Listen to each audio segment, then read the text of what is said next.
கோடிக்கணக்கில் மக்களை எல்லாம் அங்கே காணலாம். லட்சிய தூதர் இப்ராஹிம் நபி தளத்தை காணலாம். தூய்மை நிறைந்த ஹஜ்ருல் அஸ்வத் கல்லை காணலாம். துன்பம் நீக்கும் ஜம்ஜம் கிணற்றை அங்கே காணலாம். அன்னை ஹதீஜா நாயகியாரின் கோட்டையை காணலாம்.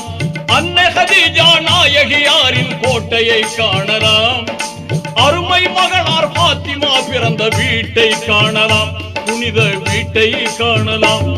லப்பைக் லப்பைக் அல்லாஹும்ம லப்பைக் லப்பைக் லப்பைக் அல்லாஹும்ம லப்பைக் இன்னல் ஹம்த வன் நிஅமத லக வல் முல்க லப்பைக் லா ஷரீக லக் லப்பைக் லப்பைக் அல்லாஹும்ம லப்பைக்